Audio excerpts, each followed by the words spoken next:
Alex felt the oppressive perfection of the penthouse like a physical weight. Julian Vance, the magnate who owned the city's skyline, had curated Alex's entire existence within these glass walls. His movements were monitored by a discreet posture coach who insisted that his stride be shorter, his torso held with a stillness that wouldn't disturb the minimalist lines of his custom-tailored suit. Alex clenched his jaw, forcing his steps into the slow, gliding motion the coach praised as elegant and poised. He caught his reflection in the polished chrome of a sculpture and offered a wry, challenging smile, just to feel the coach's inevitable correction. The woman's face soured. She reminded him that a man of his supposed stature should smile with restraint, a subtle upturn of the lips, not a broad display of teeth. It was about cultivated mystique. Alex thought it was about being neutered. That evening, Julian found him on the observation deck, the city sprawling below like a circuit board of captured stars.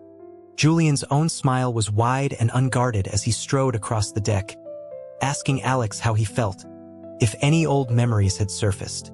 Alex surveyed the space, making a subtle gesture that the security detail should withdraw. Julian, ever perceptive to Alex's moods, understood immediately.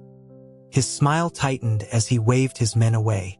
A young assistant, perceptive and ambitious, ensured the heavy glass doors sealed shut behind them, earning a mental nod of approval from Alex. Julian approached, his expression softening into something pleading and intimate. He inquired again, his voice low, about what Alex might have remembered. A sharp smack echoed in the quiet air. Alex's hand had connected with the back of Julian's perfectly coiffed head. His voice was cold steel. He demanded to know why Julian was allowed his confident strides and wide, easy grins while Alex was being trained to move and emote like a caged, decorative thing. Julian touched the back of his head, his face a canvas of pure astonishment. Alex felt a surge of bitter satisfaction. Such a magnificent face shouldn't be capable of such a foolish expression. It was a waste of superior genetics. Julian stammered that Alex had dared to strike him. Alex tilted his chin up, leveraging his defiant posture against their height difference. He confirmed that he had, and wondered aloud what Julian intended to do about it. The sensation, he noted with a grim pleasure, felt surprisingly natural. Julian departed in a storm of silent fury.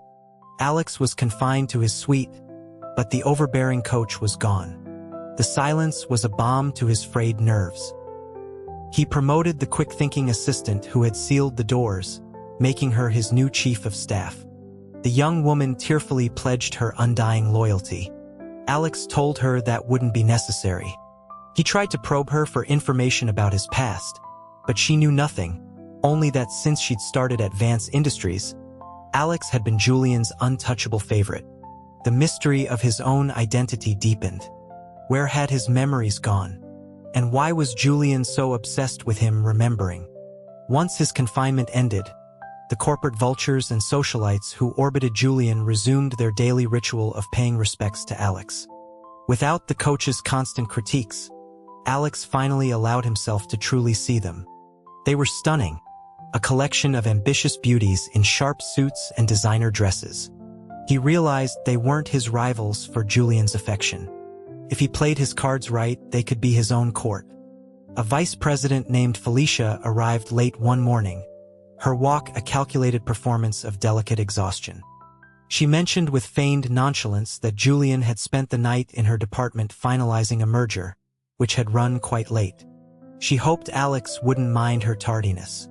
Alex saw through the transparent provocation but felt only a detached amusement. He told her it was no trouble at all and that her work for Julian was commendable. He urged her to sit and rest. Buoyed by what she mistook for a victory, Felicia preened like a bantam hen as she took her seat. Alex found her naked ambition charming. He felt generous. He announced to the assembled group that their budgets for corporate perks and networking were insufficient. He told them to spare no expense in cultivating their images and connections. If they needed more, he would provide it from his own discretionary fund, and if that ran dry, he would get more from Julian. They were not to want for anything. The women were ecstatic. Their visits became more frequent, no longer obligations but opportunities. One would bring him insider market data, another would perform a flawless presentation of a new marketing strategy. Even Felicia was won over, frequently bringing him confidential reports, having decided that access to Alex's resources was far more valuable than a rare, fleeting moment of Julian's attention. Julian started to notice his corporate headquarters had grown eerily quiet. The calculated chance encounters in the hallways ceased. The unsolicited reports and updates delivered with hopeful smiles had vanished. He was being left alone. A part of him was relieved to be free of the incessant maneuvering of his subordinates, but another, deeper part felt a chill of isolation. One afternoon, hearing from his head of security, Peterson, that his entire senior staff was once again gathered in Alex's suite for an informal strategy session, Julian decided to investigate. He strode toward the suite unannounced. The scene that greeted him sent a jolt of pure rage through his system. While he was buried in fiscal reports and quarterly projections, Alex was holding court, laughing and sharing champagne with Julian's most trusted executives. Alex sat in the center of it all, a picture of relaxed charisma, with Felicia on one side and his new chief of staff on the other. Julian stared at their animated faces, all turned toward Alex with rapt attention. He touched his own cheek almost unconsciously. A disorienting question surfaced in his mind. Who was the real CEO here? Alex looked up and rolled his eyes at the sight of Julian's thunderous expression. He asked why Julian wasn't in his office managing his empire instead of crashing their meeting. Julian snatched the flute of champagne from Alex's hand and drained it in one swallow. He hissed that if he didn't intervene, his entire board of directors would soon belong to Alex. Alex merely shrugged, taking a fresh glass. He stated coolly that if Julian chose to see it that way, there was nothing he could do to change his mind. Julian insisted that as his most favored associate, Alex was meant to command respect for the company, not build a personality cult. Alex patted Julian's shoulder with condescending gentleness, assuring him he was overthinking things.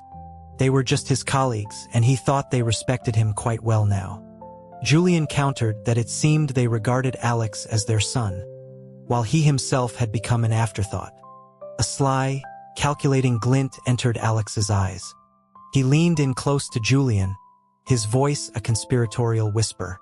He asked if Julian had ever considered that he, Alex, was once a man of power too. Julian's eyebrow twitched. He asked for his point.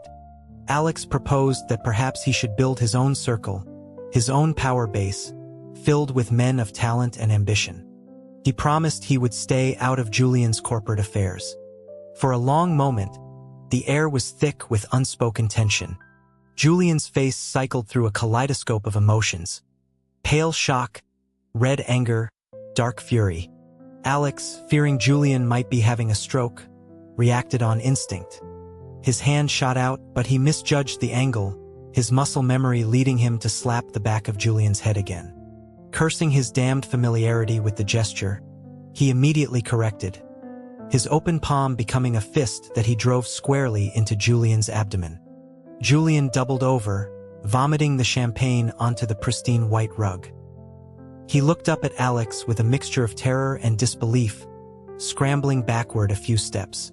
Once he was sure Alex wouldn't strike again, his fear hardened back into rage. He snarled that no matter what had happened to Alex, that treacherous ambition had clearly never died. Alex was his and his alone. From that day forward, the charade of favor was over.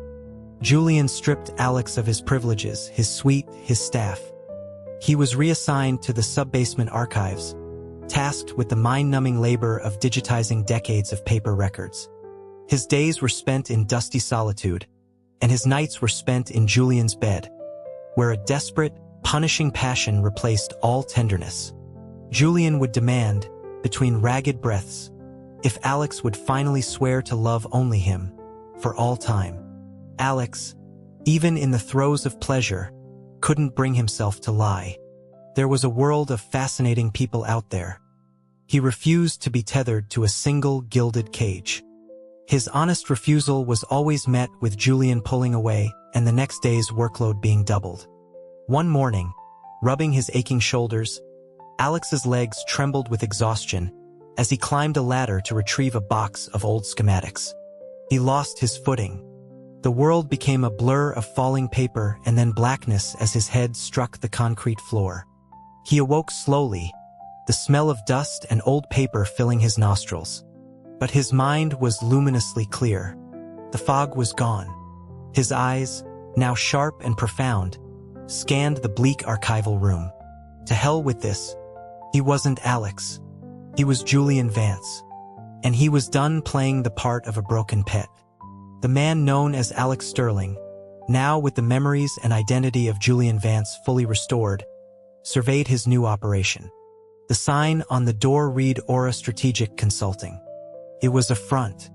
Aura was an intelligence network, a place to gather secrets and recruit assets for the war he knew he had to wage. His top operative, a man named Ethan, handed him the latest report. It detailed the systemic rot within Vance Industries. The entity wearing his face was allowing executives to embezzle funds, sell faulty products, and even compromise national security contracts. His company, his country, was being hollowed out from the inside. This creature, this spirit he'd foolishly bargained with for an edge in the market, had possessed the body of his then greatest rival, Alex Sterling, and swapped their souls. Then it had engineered an accident that shattered his own memory, turning the true Julian Vance into a blank slate plaything. He knew he couldn't confront the entity directly. Its power was not of this world. He had to be smarter. The news broke like a thunderclap. Rostova Corp, a ruthless foreign competitor, had launched a full-scale cyber offensive. Vance Industries' defenses, weakened by corruption and neglect, were crumbling. Critical infrastructure failed. Lives were at risk. The entity's mismanagement had led to this. Julian's chest burned with a cold fury. He turned to Ethan, asking him to poll their network. He wanted to know who was willing to follow him into a digital war to protect their country. Ethan nodded grimly and left. Julian looked out the window toward the distant Vance Tower and sighed. He thought of the entity he had once called Kale. He had let their game go too far. He secretly contacted Leo Thorne, the son of his former head of security. Leo had been his protege, his friend. It took hours of recounting shared, private memories, but finally, Leo believed the unbelievable truth. With the crisis escalating, there was no time for a public power struggle. They needed resources now. Julian, using his old biometric data, accessed a secret, off-the-books crypto wallet he'd set up years ago, the modern equivalent of an ancestral tomb. Contained a fortune. With the funds secured, and accompanied by Aura's best operatives, he headed for the front line, a hardened data bunker on the outskirts of the city. As he left, he glanced back at the sleek offices of Aura. This whole mess was his fault, born from a lust for power and a fascination with a beautiful, dangerous unknown. The bunker was a scene of controlled chaos. He saw talented engineers fighting a losing battle against an overwhelming force. He saw the digital casualties, lost data, compromised systems, ruined careers, and it tore him apart. He presented himself to Leo's father, General Thorne, the current head of Vance Industries Security. He handed the old general a drive containing Rostova Corp's complete offensive strategy, acquired through Aura's network. Thorne was skeptical. He said the man before him was a disgraced archivist, a nobody. How could he possess such intelligence? Julian simply smiled.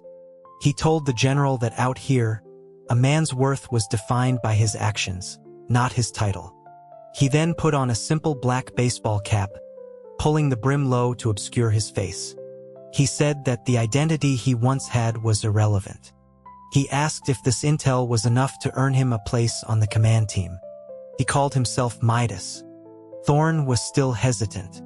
He argued that the team was comprised of seasoned professionals with decades of experience. They wouldn't follow a mysterious newcomer. Julian's smile didn't waver. He pointed to a monitor displaying the current attack vector, led by Rostova's legendary lead hacker, known only as the Cossack. Julian stated that he and his team would now enter the fight and personally neutralize the Cossack. If he succeeded, General Thorn would give him command of the Cyber Defense Division. If he failed, it would be as if he were never there.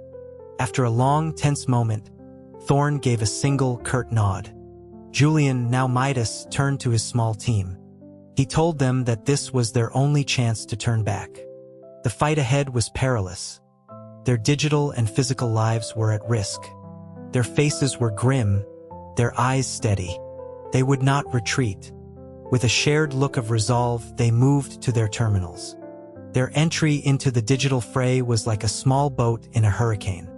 The Cossack's code was a destructive masterpiece, tearing through Vance Industries' firewalls. His team was brilliant but outnumbered and outgunned. To win, Julian knew they needed a single, decisive strike. He directed his team to form a protective digital shell around him, a constantly shifting wall of countercode to buy him time. Shielded by their efforts, Julian focused his entire will on the task. He launched a salvo of targeted logic bombs, 5 elegant, deadly lines of code aimed not at the system, but at the Cossack's personal command server. The code flew true. It bypassed the layers of protection, striking at the heart of the enemy's command structure. On the main screen, they saw the Cossack's icon flicker and die. The relentless tide of the attack faltered. A cheer went up in the bunker. The victory, however, was bittersweet. Julian looked at the exhausted faces of his team and the reports of the damage already done. His people could die in a fair fight, but not because of the negligence of an imposter. He clenched his fists, renewing his vow to set things right. The legend of Midas spread like wildfire. In the days that followed, he led a brilliant counteroffensive, reclaiming lost networks and pushing Rostova Corp back on its heels. Then came the message from Vance Tower. The CEO himself would be coming to the front line to oversee the final victory. Julian just smiled grimly. Kale wasn't coming to lead. He was coming to claim CR and to find Alex. He asked General Thorn to find him the best experimental neurologists in the country, specialists in memory and consciousness. Thorn, now a true believer, made the arrangements in secret. When Kale arrived at the bunker, flanked by an honor guard, the entire command staff saluted. Julian, as Midas, did the same. Kale, wearing Julian's face, beamed with regal authority. He lauded their efforts, and then his eyes fell upon the man in the black cap. He remarked that this must be the celebrated Midas. Julian, his voice respectfully low, said he was merely fortunate. Kale's eyes narrowed. He commented that for a loyal employee, Midas was strangely hesitant to show his face to his CEO. General Thorn quickly intervened, explaining that there were sensitive reasons, which he would be happy to discuss in private. Kale, his interest piqued, agreed. In the secure briefing room, the general's men quietly sealed the exits. Once they were gone, Thorn made his excuses and left, leaving Julian and Kale alone. Kale's playful demeanor vanished, replaced by a cold fury. He demanded to know how Alex had the audacity to flee his punishment. Julian calmly removed his cap, meeting Kale's gaze directly. He said his name, Kale, and that it had been a long time. Kale's eyes widened in stunned recognition. He whispered that Julian remembered. Julian sighed and stepped closer, taking Kale's hand. He asked if the game was over, if they could finally switch back. Kale's face contorted with pain, and he snatched his hand away. He shouted that he wouldn't go back. He had neutered Julian's very identity, and still, his ambition, his desire for others, never died. If Julian became CEO again, there would be no place for Kale in his life. Julian admitted his past mistakes had hurt Kale deeply, but that he had paid the price. He promised that from now on, Kale would be the only one. Just as Kale seemed to hesitate, the bunker's alarms blared. General Thorn's voice came over the intercom, announcing a massive, all-out final assault from a coalition of Rostova's allies. He urged the CEO to evacuate. Kale immediately grabbed Julian's arm, telling him they had to leave together. Julian gently pushed him back. He said that he couldn't run. He had to protect his company. But Kale had to go. He quickly listed the names of trustworthy executives for Kale to rely on. Kale refused, but the general's men were already there, half dragging the protesting imposter to safety. Watching Kale's tear-streaked face, his own face, being pulled away, Julian felt a pang of regret. When faced with true danger, his first instinct had been to protect Kale. He had always cared, he just never knew how to show it. He turned back to the battle. As victory was finally within their grasp, a last desperate piece of malware, a digital Stinger missile, broke through their defenses. It was aimed at the core server. Without thinking, Julian physically threw himself in front of the console, trying to manually sever the connection. A massive power surge erupted, and the world went dark. He found himself in a place of soft light, facing Kale, who looked ethereal and sad. Kale apologized, admitting his selfish actions had caused all this pain. He said that if Julian would only wake up, he would give everything back. His heart ached. Julian tried to speak, to tell Kale what he was about to do. Kale simply smiled a bitter smile and leaned in. His kiss a gentle, reverent act of surrender. He asked Julian to give him back his love. Julian held Kale's hand, promising that from now on, it would only be him. Kale whispered that his real name was not Kale.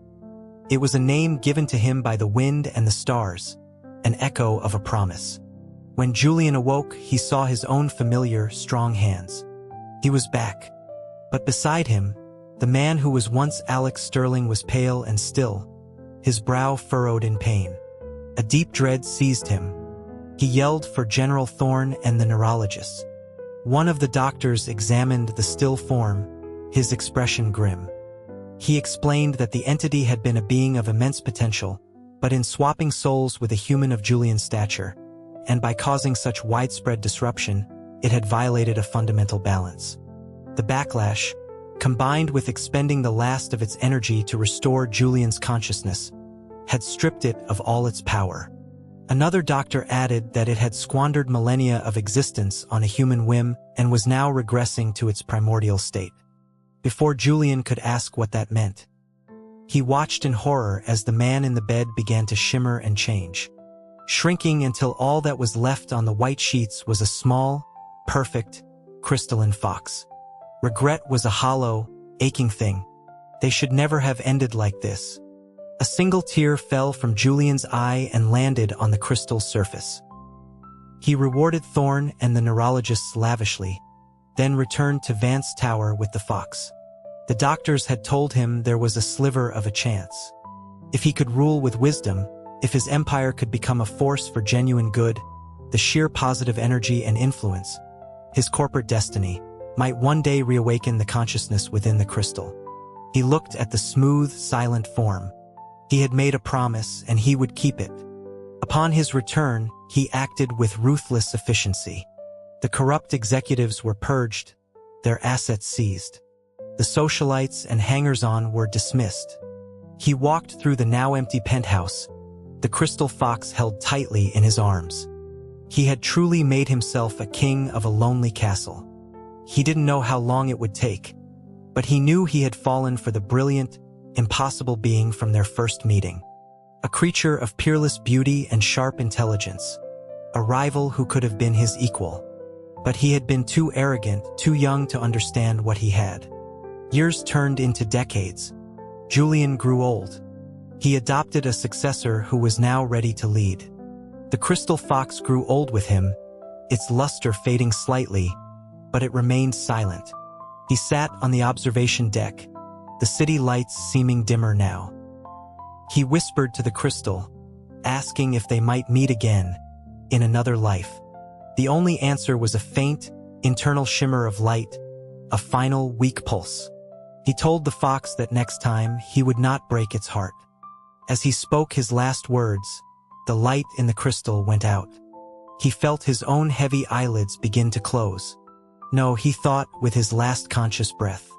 A being that good deserved better than to meet a man like him again. Little fox, he offered up a final thought. I give you all the good I have ever done. May you find your way back to the stars.